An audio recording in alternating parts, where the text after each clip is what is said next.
Welcome back into the Petty Clinic Low T Bears Den. Happy Friday, everybody. Finally Friday today. Counting it down. Baylor baseball and selection show this weekend. Trying to find out. I mean, the numbers are there. It's not impossible that Baylor baseball makes it into the postseason. 30% chance. I give it a 30% chance right now on Baylor's odds of making it happen. I tell you what, it's going to be tight, and it's going to depend on a lot of these games today. Right now, Virginia on top of Notre Dame. If that holds, that is not good for Baylor. A couple of other these games we're watching as well. Liberty included. Oddly enough, I mean, you need like Liberty to beat Kennesaw State for Baylor to make it in. There's so many weird things that have to happen, but if they do, Baylor is in. Joining the show now to help us break it down and talk about this Baylor baseball season, former Baylor baseball player himself, Jake Walsh. Jake, in studio too, man. Thanks for coming on. Dude, thanks for having me here. I'm having a great time. Yeah, man, absolute pleasure to have you. Glad to have you in the stew, too. I first and foremost, you know, for you and your baseball journey, being at Baylor, being with the Baylor baseball program, kind of take me through what that looked like for you, kind of your career as a Bear. So, Drake, I wasn't highly recruited coming out of high school. I was a very, low-key player. I wasn't what I would necessarily call the guy coming out of high school that everybody wants. UT's calling up, A&M, all these big schools. I really never had that experience like a lot of the guys here at Baylor did. And so I was originally going to go to a different school out of high school. I was going to go play, went on my official visit. And on my official visit, it turns out that I was not going to go play at that school. So I'm sitting my senior year. It's like, all right, what am I going to do now? I might as well just go to Baylor. Both my parents went to Baylor. I've been a Bear my whole life. Always wanted to play baseball at Baylor or just be a student at Baylor. And so I decided that that's the path I was going to take. And all of a sudden I get a phone call around July after I'd graduated high school from Coach Mike Taylor. And he calls me. He's like, hey, Jake, we had a catcher transfer. We would like to see you play, just send me over your schedule. Like, okay, that's weird. So I send Coach Taylor my schedule. I went down here, talked to them, did a little bit of a visit, and they ended up coming to me and were like, hey, we would love for you to come play here, but we don't have the scholarship money. We don't have the resources necessary to make it to where you're on scholarship and you have a guaranteed roster spot. But if you want it, you can come try your luck in the fall, see if you make the roster.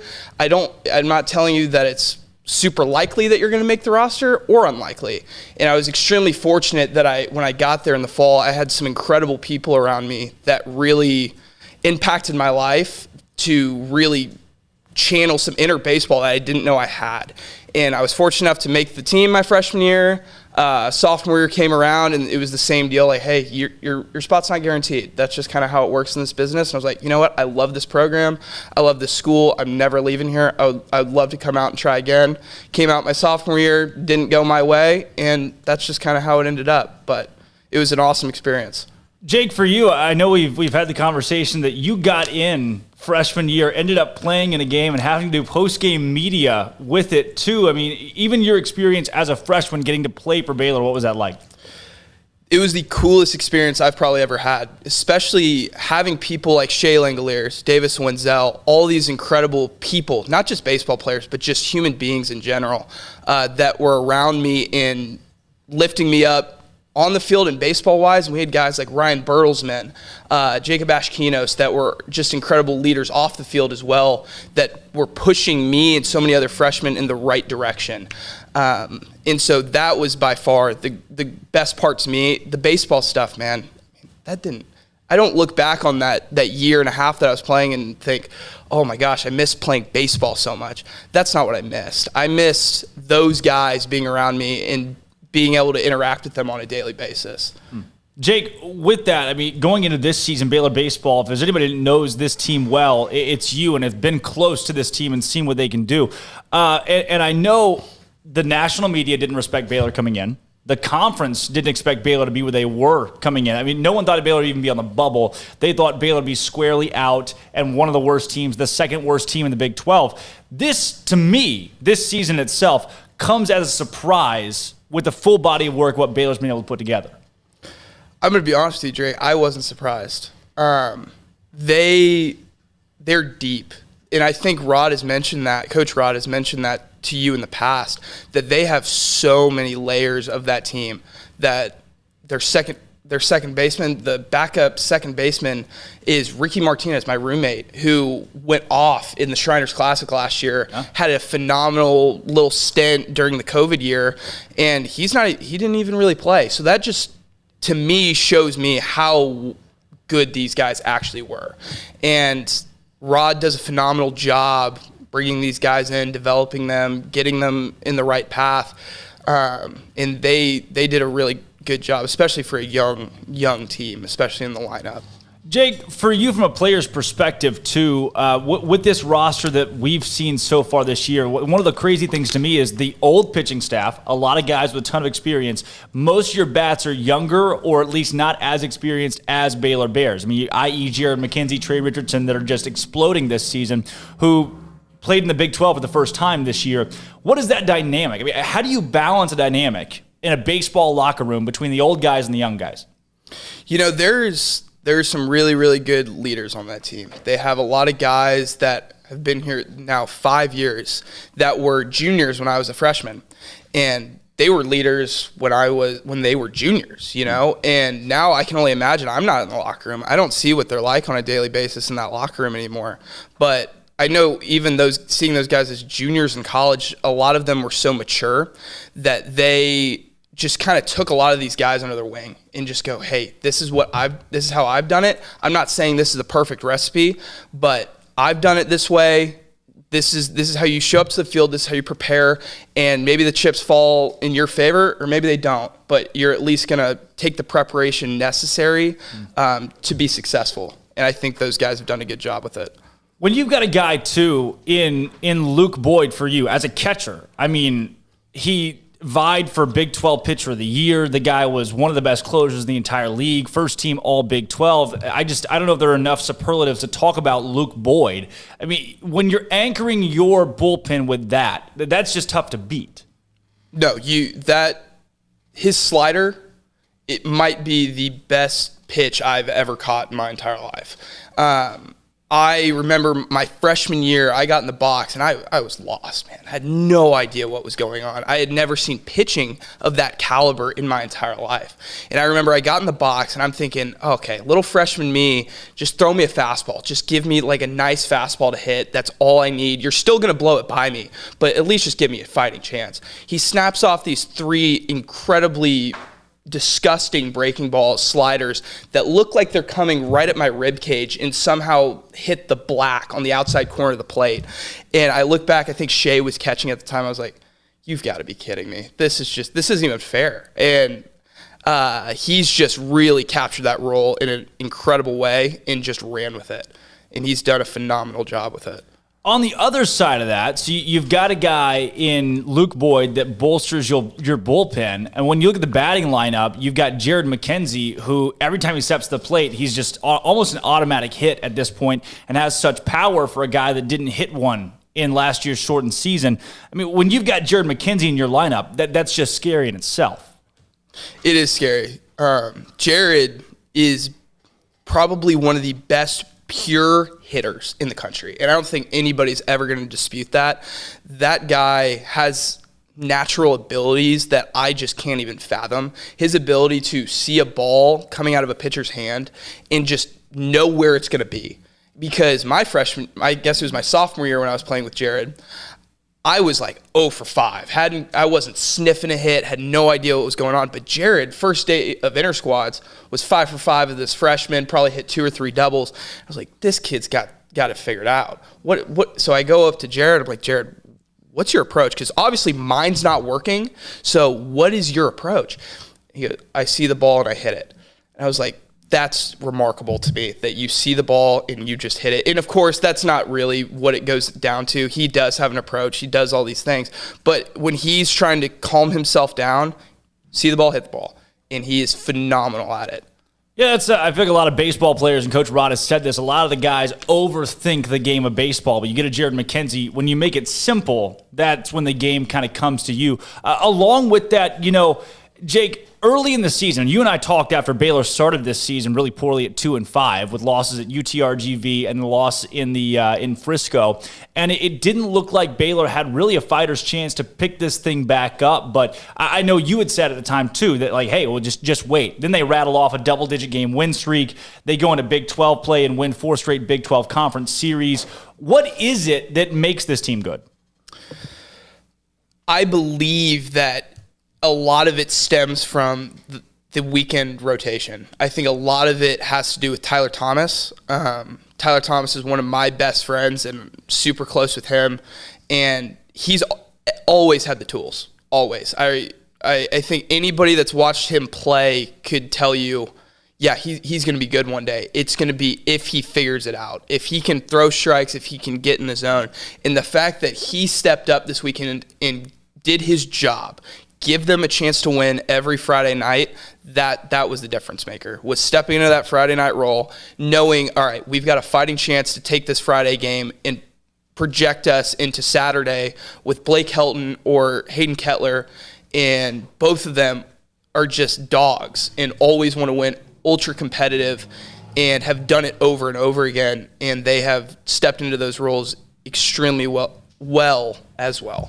So you got a guy, too, in Cam Cayley. I know you didn't get to play with Cam, but now true freshman pitcher who has gone out there against Texas Tech. He's faced against Kansas State and Jordan Wicks, who's the best pitcher, I believe, in the conference. From your perspective, for a guy like that, a freshman, how difficult, you already touched on it, how difficult is it to step into Baylor as a freshman and compete right away, especially in Big 12 play? I will never be able to fathom it because I didn't do it. I was on the bench. I never really played. I had all of one at-bat and one inning to my name in my college career. And when I see guys like Cam go out there, and I go, whenever I get the chance, I love to watch my buddies play and get to see how they're doing. And every once in a while, I've gotten to watch Cam play. And I'm like, how on earth is this kid 18, 19 years old and just looks so calm and cool and doesn't act like it's getting to him? Because I remember the first time I went into a game, I couldn't feel my legs. I truly did not feel anything from head to toe. It was just so nervous, and he just captures it, and he's like, all right, this is how it's going to be. I'm going to go handle my stuff, and just goes about his business and does a very, very good job doing it. Jake, on that note, so you got guys like Cam Cayley, who threw really well to end the season, kind of struggled a bit against Texas Tech, but, I mean, who wouldn't? It's a top 5 team in the country. You're a true freshman, first ever Big 12 tournament. And we've already talked about Jared McKenzie and Trey Richardson, and the list goes on to those guys, the Luke Boyds and Tyler Thomas, of folks that have bolstered this roster and this lineup. How do you leave that list of guys out of the postseason? We were chatting about this right before I came on. I don't know. I don't know how guys like Tyler and Luke and all these other guys, I don't know on their senior year, you can leave that out, especially the fact that Blake and Tyler weren't in the Big 12 tournament, weren't pitching, because Tyler would have probably gone that first game against Texas Tech, and Blake would have gone game 2 against whoever they would have played, if they had beaten Texas Tech or not. And that's a completely different ballgame. It is, that changes the whole dynamic of this. And if they had just won a couple of games in the Big 12 tournament, I don't think we're discussing if they get in or not. I think if they win 2 games, I think it's done deal. They're going to a regional. We'll see in a couple of weeks. And the fact that that's going to play a factor, that they were just so unfortunate that Tyler and Blake weren't able to pitch, I think that they would be really ignorant to not look at that and factor that heavily, especially with the stat lines and how well they've done and what they've done for this program this year. When you're looking from your unique perspective on this season as a whole and dissecting where Baylor baseball is right now, full body of work from 2021, what is the case that you make that says, okay, hey, I point here, here, and here, Baylor should make the postseason? Texas Tech. That weekend that they came back from Texas Tech and they went to Lubbock, which is the one. I've never been to Lubbock. I didn't travel that weekend my freshman year when they went out there. But I hear the stories that might be the hardest place to play baseball in the Big 12. And the fact that they were able to take 2 or 3 from them in those 2 games, handle them well, especially when you're facing guys like Micah Dallas, Cole Stillwell, those guys over at Texas Tech who are phenomenal baseball players, and handle them fairly easily on 2 separate occasions. That should bolster to everybody. That team deserves to be on the number 5 team in the country. Yeah. Nobody's done that in 3 years. I think it's 2018, correct me if I'm wrong, but nobody's gone into Lubbock and done that. And if they don't take that into account and go, what happens if we send them to a regional in Arkansas, Vanderbilt? Nobody in their right mind would think that little Baylor Bears are going to go in there and beat them. I didn't think that they were going to go into Lubbock and beat them. No chance. I didn't think that was going to happen. And you know what? They did it. And I hope that they would see, okay, I didn't think that was going to happen. What if we put them in a regional and they do it again? You know, they catch lightning in a bottle. They get hot at the right time. They're going to be able to beat anybody. With that, moving into the postseason, Jake, when you look at this team, what is the key for Baylor baseball this season to winning in the postseason? What is going to be that magic little twist that makes Baylor a contender or someone that ends up being it would be a Cinderella run for them to make it out of a regional? I would probably say that the majority of it's going to come from pitching, right? A lot of it's going to come from pitching. A lot of it is, can Blake and Tyler and Hayden really go out there and give you 5-6 strong innings, give you a chance to win? And at the end of it, that back end of the bullpen, it can't just be Luke Boyd, you know, and all of those guys in that bullpen are phenomenal pitchers. Every single one of them, top to bottom, they're really, really good pitchers. But they've just gotten a little unfortunate on some of the circumstances, like at Kansas State. Like the fact that you're able to take Jimmy Winston and take him out of a starter role from last year and put him in the bullpen, that is just such an incredible factor for that bullpen, to have Jimmy leading the younger guys in that bullpen. And Jimmy comes in and gives you 3, 4, 5 innings, finishes out those games, and gives you a chance to win.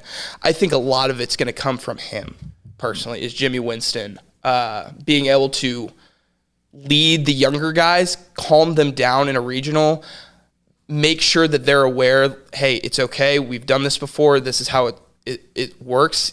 He's been to 3 regionals already in his career, and if he can step up and compete and do it again. So I'd say that Jimmy is probably the main factor. Well, Jake, I'm looking at it right now, and obviously the bullpen has been a place where Baylor has struggled at times this year. That's been one of the bigger issues. When you get a solid start from a guy like Cam Cayley or Tyler Thomas, Blake Helton, things have fallen apart at times in the bullpen. But I'm looking right now, and according to D1 Baseball, Baylor is right there on the bubble, just out of the NCAA tournament moving forward. So hopefully Baylor has that problem where they end up having to go and face somebody big in the NCAA tournament and get their shot, whether it be at this point Arkansas or Vanderbilt. You know, beggars can't be choosers, but Baylor will do anything they can to make it in, and hopefully that's the case moving forward. But for you, just spin it back around personally and just your time with the baseball program, what is it, Jake? I mean, I know you had mentioned exploring the game of baseball. You love the game of baseball. And so to play at Baylor, to no longer have that opportunity to play, why stay at Baylor and not take your talent somewhere else and continue to play? I thought about it. I thought about it for a very long time, and a lot of guys, when they go play a sport in college, that is their life. That is it. Your friends are centered around that team. Your whole life is centered around that team. You have people basically making your daily schedule for you.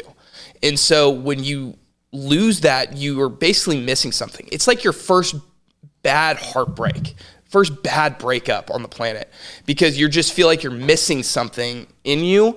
And so that's why you see guys just bounce from team to team, to school. And I told myself going to college, I never wanted to be the guy bouncing from school to school. I wanted to find my school and do it. But whenever chips didn't fall my way my sophomore year, I was like, you know what? I'm not that bad. I can go play somewhere. Somebody will give me an opportunity. And so I did, in fact, enter the portal, had the opportunity to go play at other places, and it ended up being a conversation with my father of, do you really want to leave this incredible place that you have found so many incredible people, your friends, that team? You're really just going to get up and leave? And I was full-heartedly, yes, I'm out. I'm going. I want to go play. It was no hard feelings. Loved the program, loved the guys, but I missed playing baseball. And the main thing that came back to me was, this place has been so good to me. The people here have been so good to me. I have yet to meet. There's just such a handful of people that aren't good people on Baylor's campus. Everybody's just so nice, so welcoming. And I was like, why would I screw up a good thing? Why would I leave and roll the dice to see if that makes me any more happy? No, I'm plenty happy here. And this place is great, and I've gotten to experience both sides of college, got to rush fraternity, got to, join other organizations, do all these different things, and got to see what both sides of college were like. And I was just so grateful that I had that opportunity to do both. Jake, with that, when it comes to Baylor baseball and your time with the program, what will you take away that you'll cherish? I mean, the things you'll tell your son, your grandson about your time as a Baylor Bear. Probably to me, my favorite things on the planet with those guys were the bus rides. The bus rides, even when we lost, even when we lost and you had a horrible bus ride back from wherever you were coming from, you still managed to make it fun. You still managed to spend so much time with those guys and just enjoy their presence at all times that it just became second nature. And I took it a little for granted. And whenever I stopped playing, I realized, oh my gosh, these guys were phenomenal. I'd never think about the times of stepping onto the field and playing. Sure, I enjoyed doing that. That was like my happy place.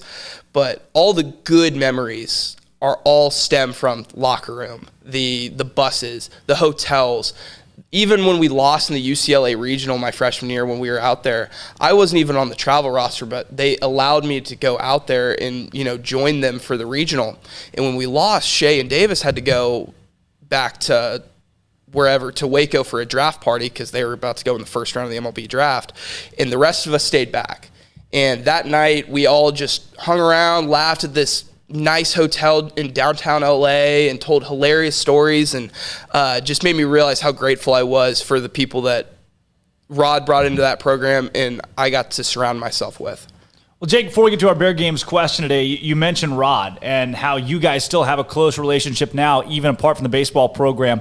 What does Rod A mean to you, and what does he mean to Baylor baseball now, solidifying his culture, his legacy as a Bear? I will forever be grateful to Coach Rodriguez. Of course, at the time, I wish that I could have continued playing. Right? Everybody that's in the program wants to be the guy. You want to be the first team all conference. You want to do all these things. But that just wasn't me. And I knew that, and I was okay with that. But I will just forever be grateful to him for allowing me the opportunity. Just saying, hey, I'll give you a shot. And if you work hard enough, I'll keep you around. And I knew I wasn't terribly naturally gifted at baseball, but I worked really hard, and he rewarded me for that. And I will always be grateful that it wasn't all about my baseball ability, that he looked past that a little bit and allowed me to hang around a little bit more, because I think we had a mutual respect that I knew my place, I knew what I was, and he did as well, and still allowed me to hang out, be there, get to be on the roster, and just work my butt off each day. So that was awesome. And what Rod's done for this program at Baylor, I think he's done a phenomenal job bringing them back after the Steve Smith era, because we were at such a top, and then it started kind of trickling down by the time that Rod got here. And as soon as he got here, it was totally gut this whole system, completely revamping this whole thing. And he just did a phenomenal job to take us from here, and just each year, one year after another, little incremental boost to this program to get this program to where hopefully in 20 years, when I have kids and I'm sending my kids to Baylor, that they're a powerhouse. They are the team. They're going to the College World Series. They're doing all these things. I would love to see that, and he's doing a good job of trying to get them there. Well, Jake, our Bear Games question of the day today, really quickly before we get you out of here. This one, I'm going to change ours a little bit today to one we had earlier this week, and that's if you could pick one major league ballpark that Baylor baseball could play a 3-game series in against another college team, which ballpark, which college team? I think that I would pick the Cardinals Stadium, down there. I'm a big Rangers fan. I went down to Game 6 of the World Series with the Nelson Cruz and David Freese debacle with my family. Yeah. And I would love to get to step foot on that field and maybe win a game on that field. That would be really, really great. And a team that I always wanted to play whenever I was coming through, I always wanted to play Ole Miss, because Ole Miss is kind of known as a powerhouse. They always have been. They are just these big, bad hitters, and they dominate all the time. And I thought it would always be really fun to play against Ole Miss. The swagger. I love it. Jake, going to Busch Stadium against Ole Miss, playing a 3-game series. I want to thank you for coming in today, giving your perspective as a Baylor Bear and somebody that follows this team closely. And maybe, look, they're right there on the cusp, 30% chance. If they find a way to sneak in because some things go their way around the nation, we'll bring you back. I haven't even asked you yet, but we're bringing you back. So. Awesome. Sounds good. Drake, thanks so much for having me, man. Absolutely. Absolute pleasure, Jake. Again, that was Jake Walsh, Drake Toll, alongside Armstrong Sims, Andrew Robertson, Marquise Cooley, and Jack McKenzie. When we come back, Jake Goebel, the head coach of the Baylor women's golf team, joins the show to recap their season that finished up just this past weekend. Don't go anywhere. This is Up Tempo.